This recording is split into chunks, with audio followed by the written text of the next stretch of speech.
আমার বন্ধুরা, আজকে যদি মুহররমের 10 তারিখ না থাকতো, মুহররমের 10 তারিখ যদি না থাকতো, তাহলে পৃথিবীতে যা ঘটনা আছে সেই ঘটনা মানুষ জানতো নাই।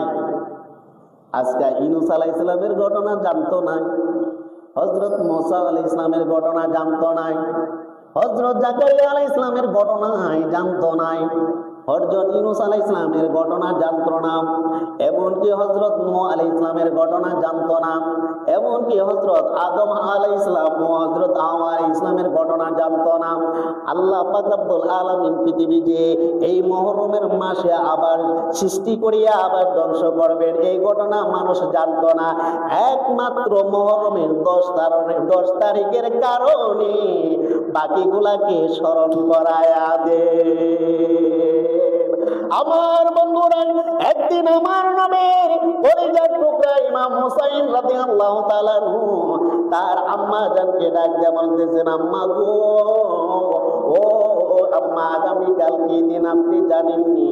মা ডাক দিয়া বললেন, ইমাম হুসাইন রে, ও ইমাম হুসাইন, আগামীকাল তো ঈদুল ফিতরের দিন, ঈদুল ফিতরের দিন। ডাক দিয়া বললেন, ইমাম হুসাইন, আম্মা গো, আজকে কালকে ঈদুল ফিতরের দিন, ঈদের দিন, আপনি কি আমাদেরকে নতুন জামা কিনা দিতেন নাই? নতুন জামাই কিনা দিতেন নাই? ইমাম হুসাইনের আম্মা হযরত ফাতেমা বললেন, পুত্রে পুত, আমাদের কাছে তো টাকা নাই, পয়সা নাই, আমরা কিভাবে টাকা এইভাবে নতুন জামা কিনে দিব? ডাক দিয়ে বললেন, হুসাইন, ও আম্মা গো, আপনি যদি আগামীকাল আমাদেরকে নতুন জামা কিনা না দেন, তাহলে আমরা দুই ভাই ঈদগাহেতে যাইতাম না।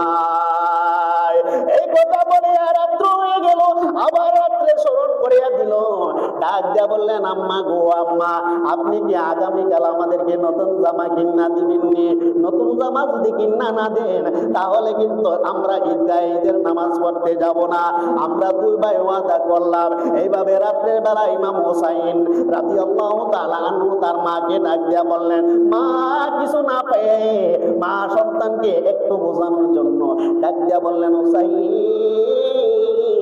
ও হুসাইন, তোদের জামা আছে দর্জির দোকানে, চোখ দিয়ে যা দেখিলাম, মন দিয়ে যা ভাবিলাম, চোখ দিয়ে যা দেখিলাম, মন দিয়ে যা ভাবিলাম, নবী সারা নাই রে কোনো দাম। আমার আসল ঠিকানায় আমি নবীজির গোলাম, বলেন আমার আসল ঠিকানায় আমি নবীজির গোলাম। চোখ দিয়ে যা দেখিলাম, মন দিয়ে যা ভাবিলাম, চোখ দিয়ে যা দেখিলাম, মন দিয়ে যা ভাবিলাম, নবী সারা নাই রে কোনো দাম। আসসালাতু ওয়াসসালামু আলাইকা ইয়া হাবিবাল্লাহ, আসসালাতু ওয়াসসালামু আলাইকা ইয়া শাফিআল মুযনিবিন, আসসালাতু ওয়াসসালামু আলাইকা ইয়া রাহমাতাল লিল আলামিন। আলহামদুলিল্লাহ, আলহামদুলিল্লাহিল্লাযী জাআলা আশ-শামসা ওয়াল কামারা বিহিসবান ওয়ান নাজমা ওয়াশ-শাজারা ইয়াসজুদান ওয়া ফাদ্দালা জামানান আলা জামান কামা ফাদ্দালা মাকানান আলা মাকান ওয়া ইনসানান আলা ইনসান। আশহাদু আন লা ইলাহা ইল্লাল্লাহু ওয়াহদাহু লা শারীকা লাহু ওয়া নাশহাদু আন্না সাইয়্যিদিনা ওয়া ইমানানা ওয়া কুওয়াতানা ওয়া সানা سيدنا وحبيبنا ومولانا محمد صلى الله عليه وسلم الذي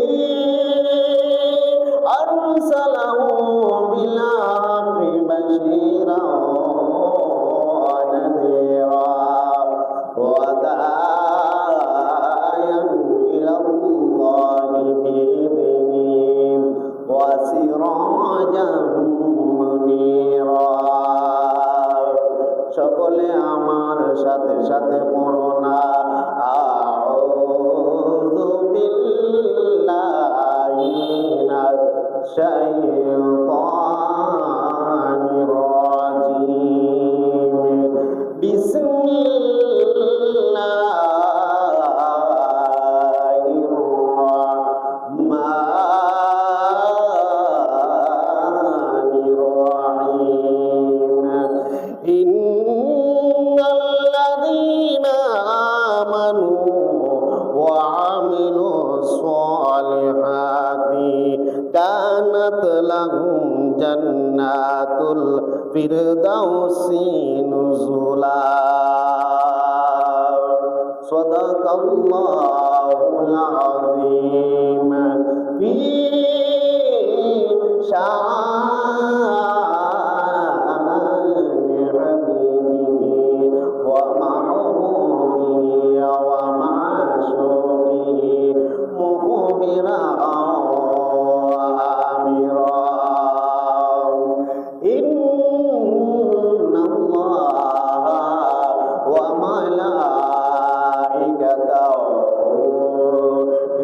يصلون على النبي يا أيها الذين آمنوا صلوا عليه وسلموا تسليما اللهم صل على سيدنا مولانا محمد وعلى آله سيدنا مولانا দুন্দুলরা কেঁদে বলে আমার কোনো দোষ নাই ইমাম হুসাইন শহীদ হইল কারবালাতে পানি নাই আল্লাহুম্মা সাল্লি আলা সাইয়্যিদিনা মাওলানা মুহাম্মদ ওয়া আলা আলি সাইয়্যিদিনা মাওলানা লা ইলাহা ইল্লাল্লাহ লা ইলাহা ইল্লাল্লাহ লা ইলাহা ইল্লাল্লাহ লা ইলাহা ইল্লাল্লাহ হাসবি রাব্বি জাল্লাল্লাহ মা ফি কলবি গায়রুল্লাহ হাসবি রাব্বি জাল্লাল্লাহ মা ফি কলবি গায়রুল্লাহ নূর মুহাম্মদ সাল্লাল্লাহ নূর মুহাম্মদ সাল্লাল্লাহ লা ইলাহা ইল্লাল্লাহ লা ইলাহা ইল্লাল্লাহ লা ইলাহা ইল্লাল্লাহ বলো লা ইলাহা ইল্লাল্লাহ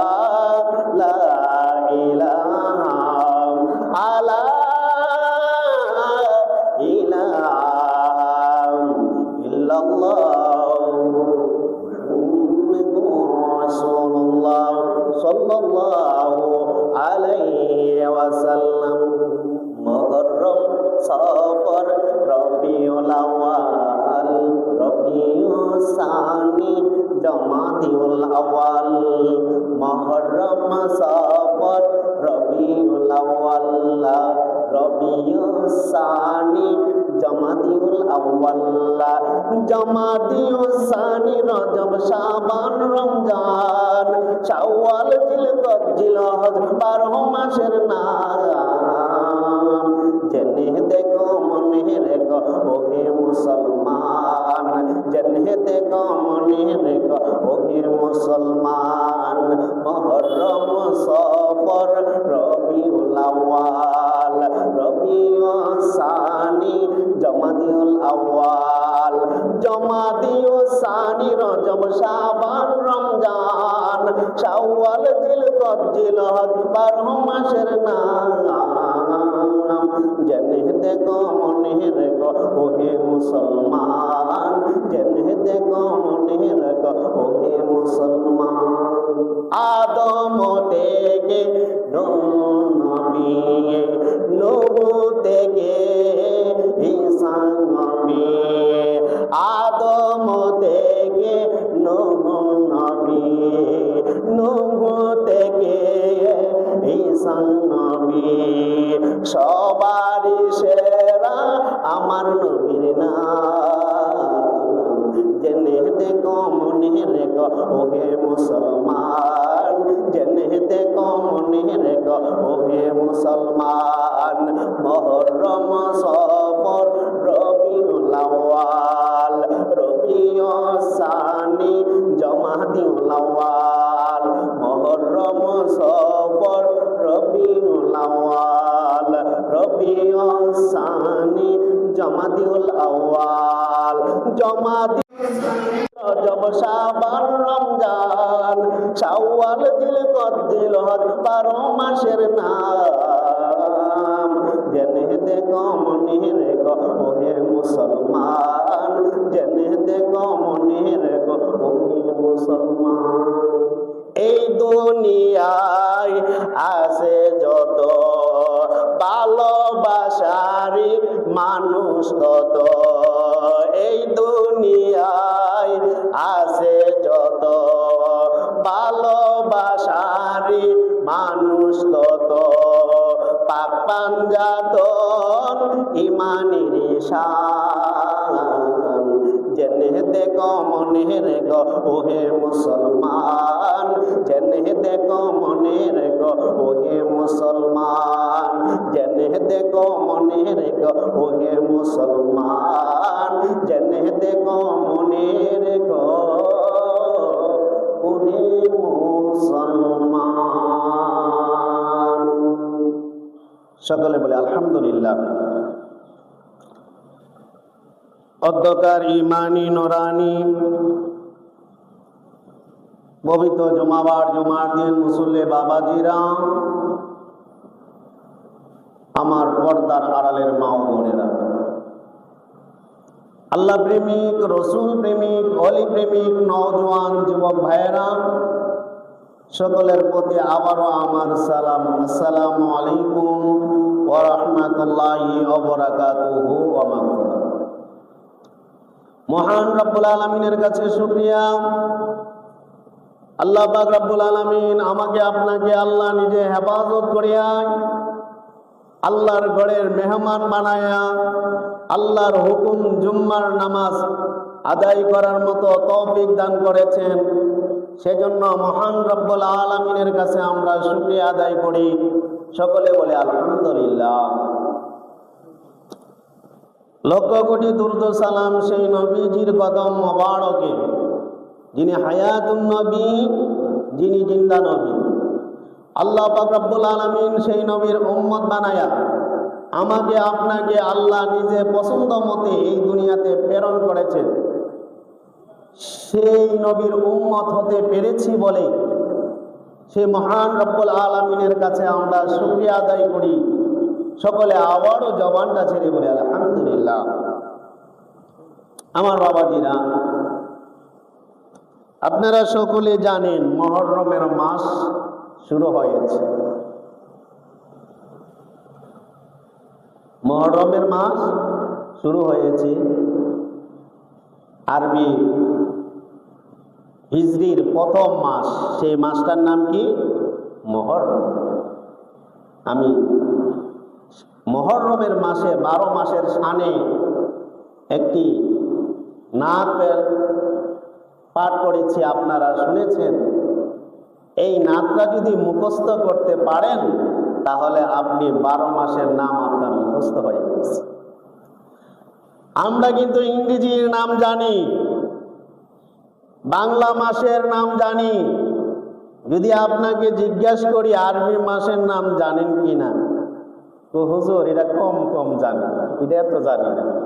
তবে একটা দুইটাই জানি, বিশেষ করে রমজান মাস, আবার মুহররমের মাস, আরেকটা যে আমরা কুরবানি দিই এ জিলহজ, এই কয়েকটা মাসের নামই জানি। আর বাকি মাসের নাম কইতে পারতাম না।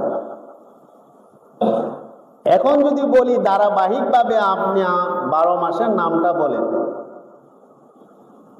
কিন্তু দেখা গেল আমরা সেই নামে ব্যর্থ বলা। আবার যদি বলি আরবি মাসের নাম না জেনে ইংরেজি মাসের নামটা জানি, তো হুজুর এগুলা সবই জানি, কারণ এগুলো আমাদের স্যারে পড়াইছে ছোটবেলার থেকে। যখন শিশুতে পড়ি তখনই শিখাইছি, যখন আবার 1-এ পড়ি বইয়ের মধ্যে পাইছি। বর্তমান আমাদের সমাজ, স্কুল, কলেজ, ইউনিভার্সিটি, প্রাইমারি থেকে ধরে আমাদের যে ইসলাম শিক্ষা যে বইটা আছে সেইটাকে তেমন মূল্যায়ন করেও না, এটার গুরুত্ব দেয় না। এটার মূল্যায়নও করে না, গুরুত্বই দেয় না। কিন্তু আমাদের রাষ্ট্র ইসলামিক রাষ্ট্র না হইলে মুসলমান বসবাস করে 90 থেকে 92% মুসলমান, ঠিক কিনা? 90 থেকে 92% মুসলমান এই বাংলাদেশের মধ্যে বসবাস করে। কিন্তু দেখা গেল আমাদের ইসলাম শিক্ষা যে আমাদের ধর্ম, সেই ধর্মটাকে রাষ্ট্র এবং সরকার কোনো গুরুত্বই দেয় না। দেখা গেল আমরা ট্রেনিং করি, বাংলার ট্রেনিং আছে, ইংরেজির ট্রেনিং আছে, গণিতের ট্রেনিং আছে, এবং সঙ্গীতের ট্রেনিং আছে, বিজ্ঞানের ট্রেনিং আছে, বাংলাদেশ ও বিশ্ব পরিচয় ট্রেনিং আছে। যদি জিজ্ঞাসা করলাম আজকে যে আমাদের ধর্মের কেন ট্রেনিং নাই, ধর্মের ট্রেনিং দেওয়ার দরকার নাই। কারণ কি? কারণ তাহলে মানুষ জেনে ফেলবে, আর জেনে যদি মুসলমান প্রকৃতপক্ষে জেনে ফেলে তাহলে অন্য অন্য যে সংস্কৃতি যে মনা যেগুলা আছে এগুলাকে মুসলমান কখনো লালন পালন করবে না। জান আজকে দেখেন গিয়া ইসলামের কোনো এই ভিত্তি দেওয়া হচ্ছে, 5টা বিষয়ের ভিত্তি দেওয়া হয়, ইসলাম শিক্ষার ভিত্তি দেওয়া হয় নাই, এই বিষয়ে কোনো গুরুত্ব দেওয়া হয় না। কেন কেন ইসলামকে আমরা গুরুত্ব দেই নাই? ইসলাম যে বিষয়টার ট্রেনিং নাই, ইসলাম সেই বিষয়টার বৃত্তি পরীক্ষার মধ্যে নাই কেন? আমরা সরকার বাহাদুর শিক্ষা মন্ত্রীর কাছে জানতে চাই। আমরা জানতে চাই প্রাইমারি একটা বৃত্তি হয়, সেই বৃত্তির মধ্যে 5টা সাবজেক্ট থাকে, কিন্তু ইসলাম শিক্ষায় কেন থাকে না? কেন থাকে না? এটা আমরা জানতে চাই সরকার বাহাদুরের কাছে এবং শিক্ষা মন্ত্রণালয়ের কাছে এবং শিক্ষা মন্ত্রীর কাছে। আমাদের বিনীত অনুরোধ আপনাদের কাছে, ইসলাম শিক্ষাটাও বৃত্তির মধ্যে আওতায় আনে, তখনই ইসলাম শিক্ষাটাকে আমাদের সমাজের মানুষ গুরুত্ব দিবে। আজকে বড়দের সম্মান করা হয় নাই কেন? ছোটদেরকে ভালোবাসা দেওয়া হয় নাই, আদর সোহাগ দেওয়া হয় নাই। ছোট্ট ছোট্ট কচিমনাদেরকে যৌন নির্যাতন করে বা যৌনের মাধ্যমে তাদেরকে মেরে ফেলতেছে কেন? নৈতিকতা কোথায়? কারণ ইসলাম আমাদের মধ্যে নাই, নৈতিকতা উঠে গেছে। ইসলাম আমাদের মধ্যে নাই, আছে নামে কামে নাই। আমরা মুখে মুখে বলি ইসলাম ইসলাম, কিন্তু অন্তর দিয়ে আমাদের ইসলাম নাই। যদি অন্তর দিয়ে আমরা মুসলমান প্রকৃতপক্ষে ইসলামকে যদি আমরা ভালোবাসতাম, তাহলে আমাদের রাষ্ট্রীয় ধর্ম ইসলাম এবং সংসদে যারা আছে তারাও আমরা মুসলমান, ঠিক কিনা? এবং প্রধানমন্ত্রীকে মুসলমান, সেই প্রধানমন্ত্রী শিক্ষামন্ত্রীকে মুসলমান, এভরিথিং যতগুলা মন্ত্রী আছে প্রায় মুসলমান। তাহলে মুসলমান হইয়া আমরা কেন ইসলাম শিক্ষাটাকে এত গুরুত্ব দেই নাই? সাবজেক্টটাকে বৃত্তির মধ্যে কেন আনি নাই? 5টা বিষয়কে আমরা কেন গুরুত্ব দেই, আর ইসলাম শিক্ষাটা কেন গুরুত্ব দেওয়া হয় নাই? কেন 5টা বিষয়কে আপনি ট্রেনিং দেওয়া হয়, কেন ইসলাম শিক্ষাকে ট্রেনিং দেওয়া হয় নাই? এতে বোঝা গেল আমরা মুখে মুখে ইসলাম বলি, অন্তর দিয়ে ইসলামকে আমরা লালন পালন করি না। যদি করতাম তাহলে সেই সাবজেক্ট গুলা আমরা ওই আমাদের বৃত্তির মধ্যে আনতাম, ট্রেনিং এর মধ্যে আনতাম। আজকের এই আলোচনার প্রেক্ষাপটে আমি সরকার বাহাদুরকে বলবো, আপনি অতি সত্ত্বে সেই ইসলাম শিক্ষাটাকে গুরুত্ব দিয়ে বৃত্তির মধ্যে প্রবেশ করান এবং সেইটার ট্রেনিং এর ব্যবস্থা করেন। তাহলে দেখবেন সমাজে আর মারামারি, খানাখানি, কাটাকাটি আর থাকবে না, ঠিক কিনা? আমার বাবা, দেখবেন, আপনি দেখেন আমার কথাগুলা আমি সঠিক বলছি কিনা, আপনি গিয়ে যাচাই করেন। আবার দেখবেন বইটাকে এত ছোট করে ফেলেছি, এত ছোট। গণিত বইটাকে এত বান্ডেল বানাইছে, বাংলা বইটাকে বান্ডেল বানাইছে, বিজ্ঞান বইটাকে একটা বান্ডেল বানাইছে, আর ইসলাম শিক্ষাটারে বানাইছে একবারে ছোট। কয়েকটা কথা ঢুকায়া ইসলাম শিক্ষাকে বইটাকে সমাপ্ত করে দিয়েছি। কেন? নবীর জীবনী ঢুকান, নৈতিকতা ঢুকান, আখলাক ঢুকান, মা বাবার খেদমত ঢুকান এবং বড়দের সম্মান, এগুলা ইসলামে যে হাদিসগুলা আছে সেগুলাকে ঢুকাইয়া মানুষকে শিক্ষা দেন। তাহলে দেখবেন আজকে সমাজে খানাখানি, মারামারি হবে না। আমার বন্ধুরা, মুহররমের মাস, এইটা মুহররমের মাস এমন একটা মাস, আমি গত জুম্মায় আলোচনা করেছি, আল্লাহ পাক রব্বুল আলামিন জিলহজ মাসটাকে কোরবানির মাধ্যমে শেষ করেছেন। আবার মুহররমের মাসটাকে আবার একই 10 তারিখে কোরবানির মাধ্যমে শুরু করেছেন, ঠিক না? সেই দিকের তারিখও ঠিক আছে, এই দিকের তারিখও ঠিক আছে, বেমিল নাই, আছে। 10 তারিখে কোরবানি দিয়েছি, ঠিক না? জিলহজ মাসের 10 তারিখে, আবার এই মুহররমের মাসের 10 তারিখে আমার দয়াল নবীজির কলিজার টুকরা ইমাম হুসাইন রাদিয়াল্লাহু তাআলা আনহুকে কারবালার ময়দানে শাহাদাত করেছেন, ঠিক কিনা আমার বাবা? এটাও একটা কোরবানি। এমনি না জবাই করেছে, জবাই,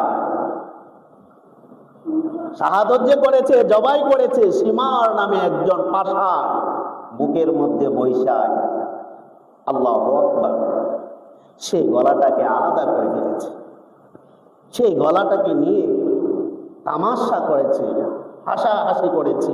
শুধু তাই নয়, তারা বলে আমরা প্রতিশোধ নিয়েছি। নাউজুবিল্লাহ কইতেন না?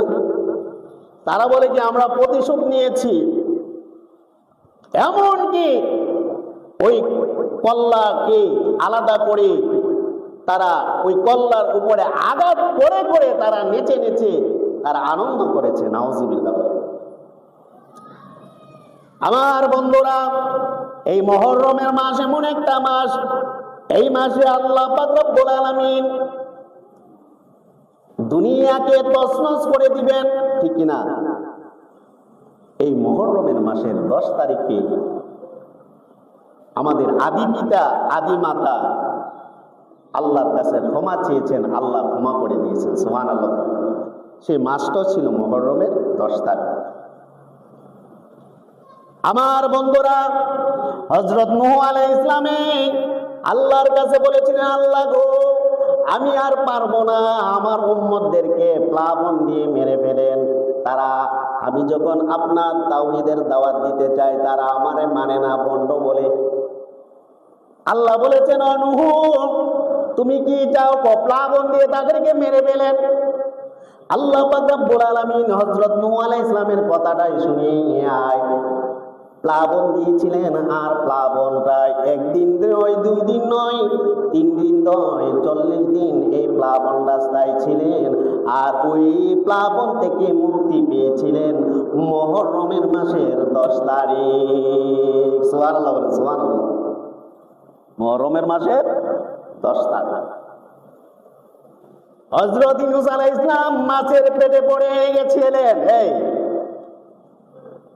হযরত ইউনূস আলাইহিস সালাম যখন নদীতে, সাগরে পড়ে গেলেন, একটা মাছ আইসা ওই ইউনূস আলাইহিস সালামকে খেয়ে ফেলেছিলেন। ইউনূস আলাইহিস সালাম খেয়ে ফেলেছিলেন একটা মাছ, পরবর্তীতে আরেকটা মাছ আইয়া ওই মাছটারে খেয়ে ফেলেছিলেন। কয়জনের ভিতরে আছে এখন ইউনূস আলাইহিস সালাম? 3 জনের। একটার তো ভিতরে আছে, আর ইউনূস আলাইহিস সালাম বইসা আছে। আরেকটা আয়া মাছ খাইয়া লাইছে। 2 মাছ আর ইউনূস আলাইহিস সালাম, 3 জন। ইউনূস আলাইহিস সালাম ওই মাছের পেটে ছিলেন। আল্লাহরে ডাক দিয়া বলেন, লা ইলাহা ইল্লা আনতা সুবহানাকা ইন্নী কুনতু মিনাজ জালিমিন। ফাস্তাজাবনা লাহু ওয়া নাযায়নাহু মিনাল গাম্মি ওয়া কাযালিকা নুনজিল মুমিনিন। আল্লাহকে যখন এভাবে ডাক দিয়ে বললেন, আল্লাহ ওই ইউনূস আলাইহিস সালামকে যে মাছটাই দ্বিতীয়বার গিলে ফেলেছেন তার থেকে বাহির করে দিয়েছেন, আবার প্রথম মাছটা যে গিলে ফেলেছেন তার থেকে বাহির করেছিলেন। ওই মাছের পেটের থেকে মুক্তি পেয়েছিলেন হযরত ইউনূস আলাইহিস সালাম। সেই মাছটা ছিল মুহররমের মাসের 10 তারিখ। সুবহানাল্লাহ, সুবহানাল্লাহ। হযরত জাকারিয়া আলাইহিস সালাম একটা কাজ অমান্য করেছিলেন। তখন জাকারিয়া আলাইহিস সালামের উম্মতরা হযরত জাকারিয়া আলাইহিস সালামকে মারার জন্য পরিকল্পনা করেছিলেন। যখন খবর পাইলেন হযরত জাকারিয়া আলাইহিস সালামকে মেরে ফেলবেন, তিনি ওই জাকারিয়া আলাইহিস সালাম খবর পেয়ে তিনি তার জান রক্ষা করার জন্য দৌড়েছিলেন। দৌড়তে গিয়া একটা গাছের কাছে আশ্রয় চেয়েছিলেন, আর ওই গাছে আশ্রয় দিয়েছিলেন। আশ্রয় যখন দিয়েছিলেন, লোকেরা দৌড়িয়া আসলেন, জাকারিয়া আলাইহিস সালামকে খুঁজে পান নাই। হঠাৎ করে একটা বাচ্চা বলতেছে, হুজুর দেখেন না, গাছের নিচে এই ভিতরে একটা কাপড় দেখা যায়, আল্লাহরই লীলা খেলা। কাপড় টান দিলেন, জাকারিয়া আলাইহিস সালামের কাপড় আস্তে আস্তে বাইরেতেছে। আল্লাহর এই সময় ডাক দিয়ে, আল্লাহ আপনি আমাকে ক্ষমা করে দেন, আপনি আমাকে বাঁচান। আল্লাহ কয়, এখন বাঁচানো যাইতো না, তুমি আশ্রয় চাইছো কার কাছে? ও গাছের কাছে। তাহলে গাছের কাছে আশ্রয় চাইছো, তুমি তো প্রথমে আমার কাছে আশ্রয় চাইছো। তবে হ্যাঁ, তোমারে বাঁচাইতে পারি, একটা শর্ত আছে, তোমার নামে, আমার দপ্তরে তোমার নামটা নবী নামে লেখা আছে, ওই নবী নামটা আমি কেটে দিতে পারি, তখন বাঁচাইতে পারি। আল্লাহরে ডাক দেখো, আল্লাহ না, আপনি সেই কাজটা। আমার বন্ধুরা, সেই দিনটাই ছিল মুহররমের মাসের 10 তারিখ। আল্লাহু আকবার বলেন। আমার বন্ধুরা, শুধু তাই নয়, তোর পাহাড়ে গিয়ে যখন আল্লাহর কাছে কথা কইছিলেন হযরত মুসা আলাইহিস সালাম, আমার বন্ধুরা ওই দিনটাই ছিল প্রথম যেদিন আল্লাহর সাথে কথা বলেছিলেন, ওই দিনটাই ছিল মুহররমের মাসের 10 তারিখ। মুহররমের 10 তারিখে কি গটাইলেন রাব্বানা, আইরে কি গটাইলেন রাব্বানা, কলিজা মোর পেটে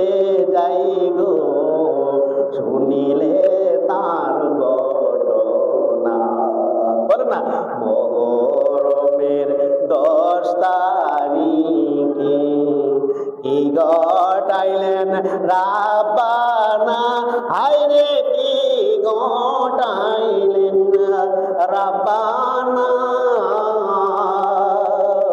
কলিজা মোর পেটে যাই গো শুনিলে তার ঘটনা বলেন না শুনিলে তার ময়ূরনা রে জয়নাল তুমি জয়নাল ময়ূরনা হায়রে তুমি জয়নাল ময়ূরনা তুমি জয়নাল মারা গো গেলে নবীর বংশ রবে না তুমি জয়নাল মারা গো গেলে নবীর বংশ রইবে না গরমের 10 তারিখে কি ঘটাইলেন রাব্বানা হায়রে কি ঘটাইলেন রাব্বানা কলিজা মোর পেটে যাই গো শুনিলে তার ঘটনা একজন গড়ে 3 জন গড়ারি আরো রারি সখিনা হায়রে আরো রারি সখিনা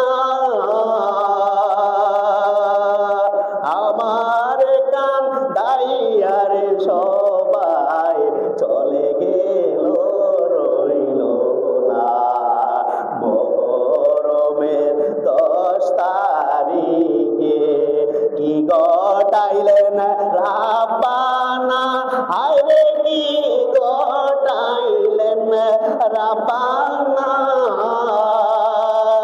কলিজা মোর পেটে যাই গো শুনিলে তার ঘটনা আমার বন্ধুরা ও বন্ধুরা এই যা ঘটনা ঘটেছে তার চাইতে মৃদুর ঘটনাটা হলো আমার নবীর কলিজার টুকরা ইমাম হাসান এবং হুসাইনকে বিশেষ করে হুসাইন রাদিয়াল্লাহু তাআলা আনহুকে কারবালার ময়দানে যারা শাহাদত করেছেন সেই ঘটনা ইতিহাস হিসাবে কিয়ামত পর্যন্ত থাকবে আমার বন্ধুরা আজকে যদি মুহররমের 10 তারিখ না থাকতো মুহররমের 10 তারিখ যদি না থাকতো তাহলে পৃথিবীতে যা ঘটনা আছে সেই ঘটনা মানুষ জানতো নাই আজকে ইউনূস আলাইহিস সালামের ঘটনা জানতো না হযরত মুসা আলাইহিস সালামের ঘটনা জানতো না হযরত জাকারিয়া আলাইহিস সালামের ঘটনা জানতো না হযরত ইউনূস আলাইহিস সালামের ঘটনা জানতো না এমনকি হযরত নূহ আলাইহিস সালামের ঘটনা জানতো না এমনকি হযরত আদম আলাইহিস সালাম ও হযরত হাওয়া আলাইহিস সালামের ঘটনা জানতো না আল্লাহ পাক রব্বুল আলামিন পৃথিবী যে এই মুহররমের মাসে আবার সৃষ্টি করিয়া আবার ধ্বংস করবেন এই ঘটনা মানুষ জানতো না একমাত্র মুহররমের 10 তারিখের কারণে বাকিগুলাকে স্মরণ করায়া দেন আমার বন্ধুরা একদিন আমার নবীর কলিজার টুকরা ইমাম হুসাইন রাদিয়াল্লাহু তাআলা আনহু তার আম্মা জানকে ডাক দিয়ে বলতেছেন আম্মা গো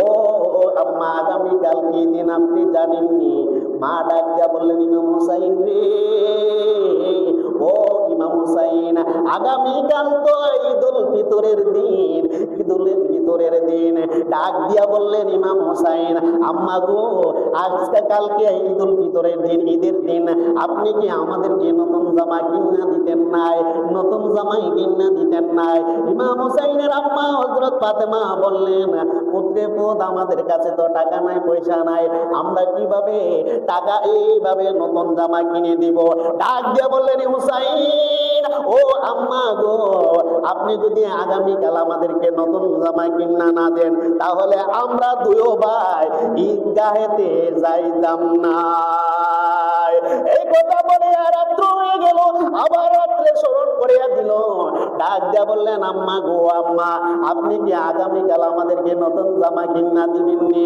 নতুন জামা যদি কিনা না দেন তাহলে কিন্তু আমরা ঈদগাহে ঈদের নামাজ পড়তে যাব না। আমরা দুই ভাই ওয়াদা করলাম। এইভাবে রাত্রের বেলা ইমাম হোসাইন রাদিয়াল্লাহু তাআলা আনহু তার মাকে ডাক দিয়া বললেন, মা কিছু না পেয়ে মা সন্তানকে একটু বোঝানোর জন্য ডাক দিয়া বললেন, হুসাইন ও হুসাইন, তোদের জামা আছে দর্জির দোকানে। চোখ দিয়ে যা দেখিলাম, মন দিয়ে যা ভাবিলাম, চোখ দিয়ে যা দেখিলাম, মন দিয়ে যা ভাবিলাম, নবী সারা নাই রে কোনো দাম। আমার আসল ঠিকানা আমি নবীজির গোলাম। বলেন আমার আসল ঠিকানায় আমি নবীজির গোলাম। চোখ দিয়ে যা দেখিলাম, মন দিয়ে যা ভাবিলাম, চোখ দিয়ে যা দেখিলাম, মন দিয়ে যা ভাবিলাম, নবী সারা নাই রে কোনো দাম। আমার আসল পরিচয় আমি নবীজির গোলাম। আমার আসল পরিচয় আমি নবীজির গোলাম। একটা জবান বন্ধ রাখবেন না, আওয়াজ করে বলুন আল্লাহু আকবার। মা ডাক দিয়ে বললেন, হুসাইন তোদের কাপড় আছে দর্জির দোকানে। এই কথা বলার ফলে গো বাবা ভাইয়েরা, ইমাম হুসাইন এবং হাসাইন দুইজনে কি করলেন? তারা রাত্রের বেলা ঘুমাইয়া গেছেন। আল্লাহু আকবার বলেন। এই আপনি যদি আপনার সন্তানকে বলেন কাঁদতেছি, কান্দার ফলে যদি বলেন তোরা চিন্তা করিস না, তোদের কাপড় আছে কোথায়? দর্জির দোকানে, সহালে আইনা দিব, সন্তান কি করবো? ঘুমাইয়া যাইব, ঠিক কিনা? আব্বা তো মিশা কথা কইতো না, আম্মাও মিশা কথা কইতো না। আসলে দর্জির দোকানে দেই না। আসলে কি দর্জির দোকানে দেই নাই, সান্ত্বনা দেওয়ার জন্য সন্তানদেরকে কথা বলেছে। কি করেছেন? সান্ত্বনা দেওয়ার জন্য। গভীর মনোযোগ, ওয়াজটা কিন্তু আমি শুরু করতেছি। কারবালার ভূমিকাটা আমার নবীজির অতীত ভবিষ্যৎবাণী। ইমাম হুসাইন হাসান ইসলামের জন্য কতটুক এবং আমাদের জন্য কতটুক, সেই মর্মটা, সেই ঘটনাটা প্রেক্ষাপট আপনাদেরকে জানাচ্ছে। ইমাম হুসাইন ঘুমায় গেলেন। মা বললেন তোদের কাপড় আছে দর্জির দোকানে। এই কথা বলার সাথে সাথে ইমাম হুসাইন রাদিয়াল্লাহু তাআলা আনহু ঘুমায় গেলেন। রাত্র গভীর হইলেন। ইমাম হুসাইনের আম্মা নাম কি? মা ফাতেমা। বলেন না আল্লাহু আকবার। এই মা ফাতেমা কি মিথ্যা কথা বলবে? যদি আমরা বলি সান্ত্বনা দিয়েছি, হাকিকতের ভাষায় উনি মিথ্যা বলে নাই, তিনি সত্য বলেছেন। ডাক দিয়া বললেন গভীর রাত্রে ইমাম হুসাইনের আম্মা মা ফাতেমা আল্লাহরে ডাক দিয়া বললেন, আল্লাহ ও আল্লাহ, আমি তো আমার ছেলেরে সান্ত্বনা দিয়েছি, এখন যদি সকাল বেলায় ওইটাই আমার ছেলেরা বলে আম্মা গো ও আম্মা আমাদেরকে নতুন কাপড় দেন, আমাদেরকে নতুন কাপড় দেন, আমি নতুন কাপড় কোথায় থেকে দেব? আমি নতুন কাপড় কোথায় থেকে দেব? এই কথা বলিয়া সিজদায় পড়িয়া ইমাম হুসাইনের আম্মা মা ফাতেমা তিনি কাঁদতেছেন। আল্লাহ ডাক দিয়ে বলেন, ও জিবরাইল, জিবরাইল রে জিবরাইল, আমার নবীর কলিজার টুকরা ইমাম হুসাইনের আম্মা যাই নামাজের বসে গভীর রাত্রে আমারে ডাইকা বলতেছে তার ছেলেরে সান্ত্বনা দিয়ে ঘুম পাড়াইছে। সকাল বেলায় যদি এখন সন্তান বলে মা গো মা, আমারে কাপড় দাও, কাপড় দাও। তাহলে কাপড় কোথায় দিবে? কিন্তু একটা কথা মনে রাখবো ও জিবরাইল, আমার ফাতেমা অর্থাৎ আমার নবীজির কলিজার টুকরা ফাতেমা যা বলেছে সত্য বলেছে। আগামীকাল সকালে ওইটা তুমি ওই বেহেশতের থেকে 2 রঙের 2টা কাপড় নিয়া তুমি নিজে দর্জি সাইজা ইমাম হুসাইনের বাড়িতে গিয়া হাজির হইয়া যাইবে। আল্লাহু আকবার বলেন, আল্লাহু আকবার। ইমাম হুসাইনের সকাল যখন হয়ে গেল, মারে ডাক দিয়ে বলেন, মা ও মা, দেখেন না রাস্তা দিয়া ছোট্ট ছোট্ট বালকরা নতুন নতুন জামা পরে ঈদগার মধ্যে যাচ্ছে, আমাদের নতুন জামা দেন, আমাদের নতুন জামা দেন। আল্লাহু আকবার কর না, আর জোরে কর না আল্লাহু আকবার। নতুন জামা দেন না, আল্লাহর লীলা খেলা বুঝা বড় থাকে। ও আল্লাহ, তুমি কাউরে বানাও, কাউরে রাখছো হাসপাতালে, কাউরে রাখছো রাস্তাঘাটে, কাউরে রাখছো কোথায়? দোকানপাটে, আবার কাউরে রাখছো আড্ডাখানায় মানুষকে সমালোচনা করার, ঠিক কিনা? আবার কাউরে আল্লাহ নিজে বাইচা বাইচা বাইচা বাইচা আল্লাহর ঘরে মেহমান বানাইয়া মসজিদে পাঠাইছেন। আওয়াজ করে বলুন ঠিক কিনা? আমার বন্ধুরা ডাক দিয়ে বললেন, ও মা, মা গো মা, আমাদেরকে নতুন জামা দেন। মুহূর্তের মধ্যে বলতে বলার সাথে সাথে ওই ঘরের দরজার মধ্যে লক করলেন, এইভাবে টক টক 3টা শব্দ করলেন। ইমাম হুসাইনকে ডাক দিয়া বললেন, হুসাইন, ও হুসাইন, দেখো না কে এসেছে। দরজার মধ্যে কে ডাকতেছে, যাও না যাও। গিয়ে দেখলেন, দরজাটা খুললেন, কইলা দেখলেন একজন দপ্তবে যুবক, সাদা 2 রঙের কাপড় নিয়ে এইভাবে দাঁড়ায় রইলেন।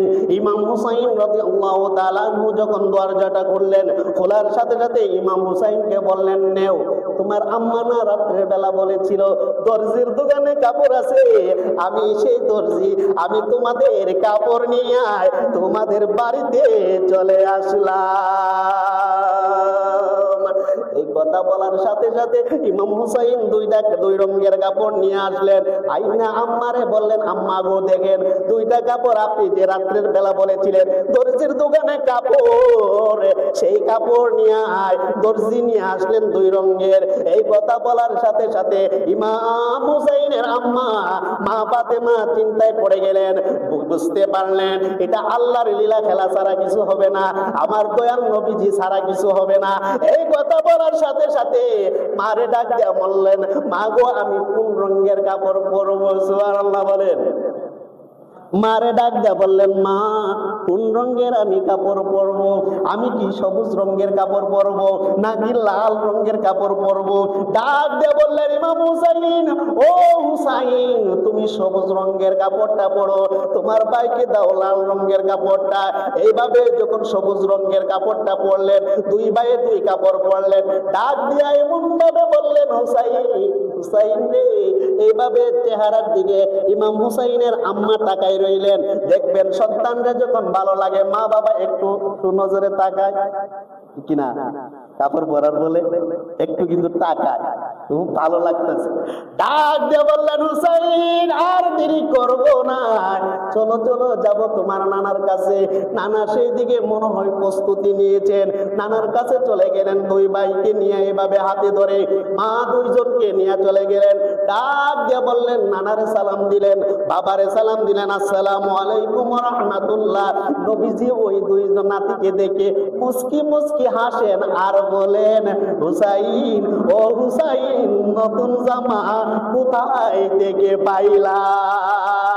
ইমাম হুসাইন ডাক দিয়া বললেন, নানা গো, আমার আম্মা দিয়েছে। আম্মারে ডাক দিয়া ওই নানা বললেন, ও ফাতেমা, তুমি কোথায় থেকে পেয়েছো? ফাতেমা ডাক দিয়ে বললেন, না আব্বা, ও আব্বা, এই 2 কাপড়ের হাকিকত আল্লাহ এবং আল্লাহর রাসূল ভালো জানে। এই 2 কাপড়ের হাকিকত আল্লাহ এবং আল্লাহ রাসূল ভালো জানেন। এই কথাটা কে বলেছেন? আমার দয়াল নবী নবীজির কলিজার টুকরা এমা ইমাম হুসাইন রাদিয়াল্লাহু তাআলার আম্মা কে মা ফাতেমা ডাক দিয়ে বললেন, ও হুসাইন এইদিকে আসো দুইও ভাই। এইদিকে আসলেন, আইয়ার আসার বলে ওই নানাজান দুইজনকে একবারে কোলাকুলি করলেন, ওইরা একজনে বসাইলেন ডাইনে পিয়াতে ডাইন উরাতে, আরেকজনকে বসাইলেন বাম উরাতে। আল্লাহু আকবার বলে দুইজনকে দুই উরাতে বসাইলেন। এদিক দা মা ফাতেমা দিয়া বাড়িতে চলে আসা। লীলা শুরু হয়ে গেল। এই লীলা শুরু হয়ে যাচ্ছে।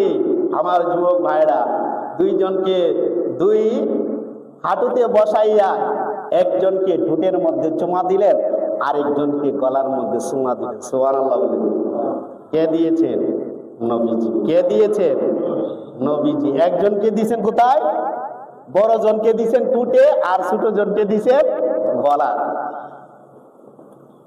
গলার যখন ইমাম হুসাইন রাদিয়াল্লাহু তাআলাকে চুমা দিলে গলাটা জানি কেমন কেমন করতেছে, ব্যথা ব্যথা লাগতেছে, ব্যথা ব্যথা লাগতেছে। আবার চিন্তা করতেছেন উনি খুবই কিন্তু সূক্ষ্ম জ্ঞানী ছিলেন ছোটবেলা থেকে ইমাম হুসাইন রাদিয়াল্লাহু তাআলা। নানা তো কোনোদিন দুই রকম কোনো কাজ করছে না। আমাদের জন্য যদি জামা আনে একই রঙের জামা আনতো,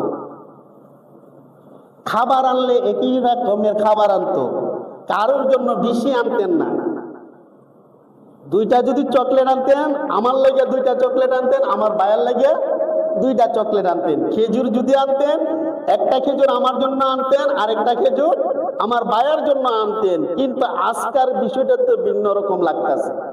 আমার দিল গলার মধ্যে চুমা, আর আমার বড় ভাইরে দিল ঠোঁটের মধ্যে চুমা। এই বিষয়টা তো বুঝতে পারলাম না। চুমা তো দিছে, আবার আমার গলা ব্যথা করে। ঘটনা কিটা? চুমার মধ্যে তো এত বিষ থাকার কথা না, ঠিক কিনা? চুমার মধ্যে মায়া মমতা থাকে, ঠিক কিনা? যারা চুমা দেয় তারা কি একবারে চাপ দিয়ে দে নাকি আস্তে করে দে মায়া মমতা দিয়ে? ছোট বাচ্চাদেরকে চুমা দিলে আমরা মায়া মমতা দিয়ে তো জড়াইয়া চুমা দিই, কথা কর না কেন? তাহলে বাচ্চা কি কষ্ট পায়? না, কষ্ট পায় না। কিন্তু বড় বাইরে টুটো দিল আর আমারও দিল গলা, এটা তো মায়না নিতে পারে। ইমাম হুসাইনের একটু রাগ ছিল, আর নানার সাথে নামাজে যান নাই। নানা বড় বাইরে লইয়া নামাজে গেলে, আর এদিক দা নামাজ না পইরা দৌড়িয়া বাড়িতে আইলেন। কেডা? ইমাম হুসাইন রাদিয়াল্লাহু তাআলা আনহু। ডাক দিয়ে বলেন, আম্মা, ওগো আম্মা, আমি আপনার কাছে একটা প্রশ্ন করব। এর আগে কয়েকটা কথা বলি। কি কথা? আমার নানা যখন আমাদের জন্য কোনো খাবার আনতো, এই সময় কি ভিন্ন রকম খাবার আনতো কিনা? না। জামা যখন কিনা দিত, জামা কি ভিন্ন রকম কিনা দিত? না। খেজুর যখন আনতো, একটা খেজুর আনতো না দুইটা খেজুর আনতো? দুইটা খেজুর। কয়টা কি অর্ধেক দিত না একটা একটা করে দিত? একটা একটা করে দিত। একই রঙের আনতো না ভিন্ন রকম আনতো? একই রঙের আনতো। একই রঙের আনতো, সবই তো একই রঙের আনতো। খাবারও একই রঙে, জড়াইয়া ধরতো একই রঙে। আমার দিত ডাইন গালে চুমা, আমার বাইরে দিত বাম গালে চুমা, আমারে আবার দিত বাম গালে চুমা, আমাকে দিত ডাইন গালে চুমা। এভাবে দুইজনকে দুইভাবে চুমা দিত। তো আম্মা, আজকাল চুমাটা এখানে কেমন রকম হয়ে গেল? কেমন রকম হয়েছে বলতে, তো তোরা চাইছো নতুন জামা তোরে দিয়েছি, তোর নানার সাথে তোরা যাই না ইয়াতে যাইতে, ঈদগাতে যাইতে, নামাজ পড়তে, এখন তুই নামাজ না বেড়াই করছ। ঘটনা ঘটছে, এটা কই তুই না? তো কি ঘটনা? ও কোন রঙের যদি ভিন্ন রকম না হইতো, আজকে আমাদেরকে তুমি আসার ফলে না আমাদেরকে জড়াইয়া ধরছে, জড়াইয়া ধইরা আমারে ডাইনুরাতে, আমার বাইরে ডাইনুরাতে বসাইছে, আমাকে বামুরাতে বসাইছে, বসাইয়া এভাবে জড়াইয়া ধরছে। আমার বাইরে দিছে ঠোঁটের মধ্যে চুমা, আমারে দিছে গলার মধ্যে চুমা। আমারে তো গলার মধ্যে চুমা দিছে, ওই দেওয়ার ফলে চুমা দেওয়ার সাথে সাথে গলাটা জানে কেমন চিনচিন চিনচিন ব্যথা করে। আল্লাহু আকবার। ও এটা যে দিছে সে আনা ভালো জানে, এটা আমি কি করব? না বলতো। ডাক দিয়ে বলেন, আম্মা নানা যদি কোন রকম দুই রকম কাজ না করে থাকেন, আজকে কেন দুই রকমের কাজ করেছেন মা গো? আমাকে দিছে গলার মধ্যে সুমা, আমার বড় ভাইকে দিছে টুটের মধ্যে সুমা। ও মা, সুমা দেওয়ার সাথে সাথে আমার গলাটা চিন চিন চিন চিন করে ব্যথা করতেছে, এইভাবে চিৎকার করতেছে, মার থেকে জানতে চাইতেছে। মা গো, আমি তো এর ঘটনা আমি বলতে পারবো না, আমি তো এর ঘটনা বলতে পারবো না, তোর নানা ছাড়া তো এর ঘটনা বলতে পারবো না। এই কথা কাঁদতে কাঁদতে সময় চলে গেল, অনেক 12টা বেজে গেল, জোহরের সময় হয়ে গেল, আজান দিল। মা নামাজ পড়ার জন্য তিনি জোহরের নামাজ পড়তে গেলেন, তিনি দাঁড়াইলেন কেন? মা ফাতেমা নামাজ পড়তেছেন, নামাজ পড়তেছেন, রুকুতে গেলেন, রুকু যাওয়ার বলে সিজদার মধ্যে চলে গেলেন। সিজদার মধ্যে যখন চলে গেল রে ভাই, চলে যাওয়ার বলে ইমাম হুসাইন মার পিঠের মধ্যে বৈশা গেলেন। মারে ডাক দিয়ে বললেন, মা ও মা, এর জবাব যদি যতক্ষণ পর্যন্ত তুমি না দিবা, আমি হুসাইন তোমার পিঠ থেকে সর্বনাই। এইভাবে সুবহান রাব্বিল আলা বলতেছে মা, একবার বলতেছে, দ্বিতীয়বার বলতেছে, তৃতীয়বার বলতেছে, এভাবে 5 বার বলতেছে, 7 বার হয়ে গেল। ইমাম হুসাইন ওই পিঠ থেকে নামে নাই। 100 বার বলতেছে মা সুবহান রাব্বিল আলা, সুবহান রাব্বিল আলা। তারপরে মা ওই ইমাম হুসাইন পিঠ থেকে ওঠে নাই। তখন আল্লাহরে ডাক দিয়ে বলেন, আল্লাহ ও আল্লাহ, এখন আমি কি করব? আমি কি ইমাম হুসাইনকে উপর থেকে ফেলে দিব নাকি নামাজ ছেড়ে দিব? ও আল্লাহ, তুমি একটা কথা বলো নাই। এই কথা বলার সাথে সাথে চিন্তা করলেন, হঠাৎ করে গাইবে আওয়াজ আসলো, ও ফাতেমা, ফাতেমা রে, নামাজ ছেড়ে দাও। নামাজ ছেড়ে দিয়ে ইমাম হুসাইন রে তুমি কোলে নাও। মানা আহাব্বাল হাসানা ওয়াল হুসাইনা ফাকাদ আহাব্বানি ওয়া মানা আবগাদাহুমা ফাকাদ আবগাদানি। আবার ওই হাদিসটার কথা স্মরণ হয়ে গেল। স্মরণ হওয়ার বলে ওই ইমাম হুসাইনের আম্মা ফাতেমা ডাক দিয়া বললেন, আমার নবী তো বলেছে, যিনি হাসান এবং হুসাইনকে কষ্ট দিল তারা যেন আমাকে কষ্ট দিল। যারা আমার ইমাম হাসান হুসাইনকে ভালোবাসলো তারা আমাকে ভালোবাসলো। এখন যদি আমি হুসাইনকে কষ্ট দিই তাহলে আমার আব্বারে আমি কষ্ট দিব, এটাও সম্ভব নয়। আবার গাইবে আওয়াজ আসলো, ও ফাতেমা, তুমি ইমাম হুসাইনকে উপর থেকে বালা হইও না, তুমি নামাজ ছেড়ে তারে জড়াইয়া ধরো। এইভাবে নামাজ ছেড়ে দিলেন, আস্তে করে উঠে ইমাম হুসাইনকে জড়াইয়া দিলেন। ডাক দিয়ে বললেন, ও হুসাইন, তুমি এইভাবে কাঁদতেছো কেন? এইভাবে কাঁদতেছো কেন? মা গো মা, ও মা, আমার নানা এই কাজটা কিটা করলো? আমার বাইরে দিল ঠোঁটের মধ্যে চুমা, আমারে দিল গলার মধ্যে চুমা। ও আম্মা, এইরকম কেন করলো? আমার গলার ব্যথা বিশ্বে আমি সহ্য করতে পারতেছি না। এইভাবে চিৎকার আরম্ভ করলেন। নামাজ শেষ হয়ে গেলেন। নামাজ শেষ হওয়ার বলে আমার দয়াল নবীজি ইমাম হাসানকে হাতে ধইরা মা ফাতেমার বাড়িতে আসলেন। আসার বলে দেখতেছেন ইমাম হুসাইন কাঁদতেছে। ইমাম হুসাইনকে ডাক দিয়ে বললেন, ও হুসাইন, তুমি এভাবে কাঁদতেছে কেন? ও ফাতেমা, ইমাম হুসাইন এভাবে কেন কাঁদতেছে? ফাতেমা বলেন, ডাক দিয়ে বললেন, বাবা গো, ও বাবা, আমি তো 2 জনকে আপনার কাছে দিয়ে আসলাম, আপনি তাদেরকে নিয়ে ঈদগাহে চলে যাবেন। আপনি নাকি ওর বড় ভাইকে গলার মধ্যে, মুখের মধ্যে চুমা, টুটের মধ্যে চুমা দিলেন, আর ওকে দিলেন আপনি গলার মধ্যে। আর চুমা দেওয়ার সাথে সাথে গলা বিশ্বে তার সহ্য হচ্ছে না। আমার কাছে আপনার বাড়ি থেকে আসার বলে এই পর্যন্ত সে চিৎকারটাছে, ও আব্বা গো, আব্বা, এর হাকিকত কি আপনি বলেন নাই? নাইলে তো ইমাম হুসাইনকে আমি সান্ত্বনা করতে পারবো না। ডাক দিয়া বললেন, ও ফাতেমা, ফাতেমা রে, আমি যদি এর রহস্য বলি তুমি সহ্য করতে পারবে না। আল্লাহু আকবার বলেন না। আমি এই ঘটনা এর রহস্যগুলা বলি তুমি মা সহ্য করতে পারবে না। এই কথা বলার সাথে সাথে ইমাম হুসাইনের আম্মা ফাতেমা ডাক দিয়া বললেন, ও আব্বা, ওই ঘটনার দিন স্মরণ করো না, যে ঘটনাটা যখন আমি আপনাকে খোঁজার জন্য চলে গেলাম, রাত্র যখন গভীর রাত্র হয়ে গেল, 12টা বেজে গেল, আমি আপনার খুচরা মোবারকে চলে গেলাম। খুচরা মোবারকে চলে যাওয়ার ফলে আপনার ঘরের মধ্যে আমি পাইলাম না। আমি মনে করলাম আমার কোনো মার ঘরে চলে গেলেন। আমি প্রত্যেকটা মার ঘরে চলে গেলাম, কোনো মার ঘরে আপনাকে পাইলাম না। রাত্র গভীর হয়ে গেল, একটার উপরে বেজে গেল। আমি চিন্তা করলাম আপনি কোথায় চলে গেলেন। ও আব্বা, আব্বা গো, ওই সময় আমি কি করলাম জানেননি? আমি আর ঘরের মধ্যে থাকলাম না, আমি চলে গেলাম মসজিদে নববীর মধ্যে। মসজিদে নববীর দরজার মধ্যে দাঁড়াইলাম। দাঁড়াইয়া দেখতে পাইলাম আপনি মসজিদে নববীর মধ্যে নামাজ পড়তেছেন। নামাজ পড়ার মধ্যে দাঁড়াইলেন, দাঁড়ানোর বলে আপনি রুকুতে গেলেন, রুকুতে যাওয়ার বলে সিজদায় গেলেন, সিজদায় যাওয়ার বলে অনেক সময় হয়ে গেল আপনি সিজদা থেকে আর ওঠেন নাই।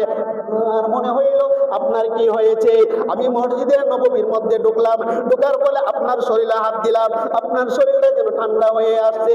আপনার পায়ের মধ্যে হাত দিলাম, আপনার পায়ের গোছাগুলা যেন মোটা হয়ে আসছে। আমার কান্নায় আপনার জবান মুবারকের মধ্যে লাগাইলাম। ও আব্বা, ওই সময় আমি শুনতে পারতেছি, ওই সময় আল্লাহর আপনি ডাকেন নাই, সুবহানা রাব্বিল আলা বলেন নাই, সুবহানা রাব্বিল আযীম বলেন নাই, আল্লাহর কোনো গুণ কীর্তন গান নাই। ও আব্বা, ওই সময় আমি শুনতে পাইলাম আপনি শুধু বলতেছেন ইয়া হাবলি ইয়া উম্মতি। ওই সময় আপনি উম্মতকে নিয়ে চিন্তা করেন, ওই সময় আপনি আমার পরিবার নিয়ে কিন্তু চিন্তা করেন নাই, ইমাম হুসাইনের কথা চিন্তা করেন নাই, হাসাইনের কথা চিন্তা করেন নাই, আমি ফাতেমার কথা চিন্তা করেন নাই। ও আব্বা, ওই সময় আপনি সিজদায় পড়ে শুধু ইয়া হাবলি ইয়া উম্মতি উম্মতি উম্মতি বলে কাটতেছেন। আব্বা গো, আপনি কি চান? আপনি যা চাইবেন আপনার উম্মতের জন্য আমি দেওয়ার জন্য প্রস্তুত আছি। ডাক দিয়া বললেন, ও ফাতেমা, ফাতেমা রে, দুইটা ঘটনা ঘটেছে। তোমার বড় ছেলেকে আমি ঠোঁটের মধ্যে আমি চুমা দিলাম, আর ইমাম হুসাইন রে আমি গলার মধ্যে চুমা দিলাম। কিন্তু হুসাইন হাসানের কথাটা আমি বলতে পারবো, হুসাইনের কথাটা আমি বলতে পারবো না।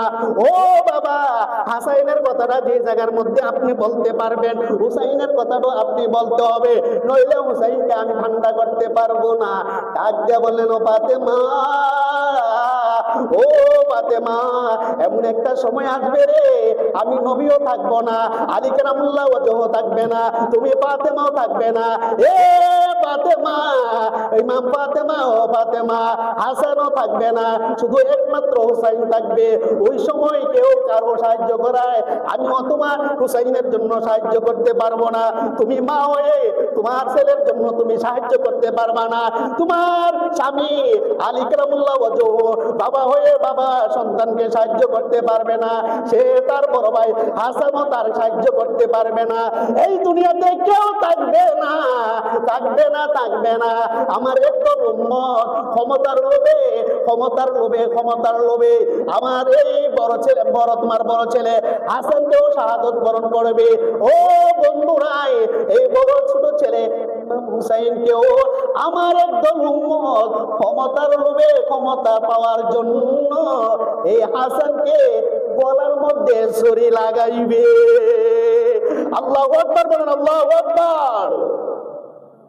গলার মধ্যে ছুরি লাগাইবে, ঠোঁটের মধ্যে বিষ পান করাইবে। আমি এর জন্য চুমা দিয়েছি। ওই সময় কেউ থাকবে না, না থাকার ফলে শেষ পর্যন্ত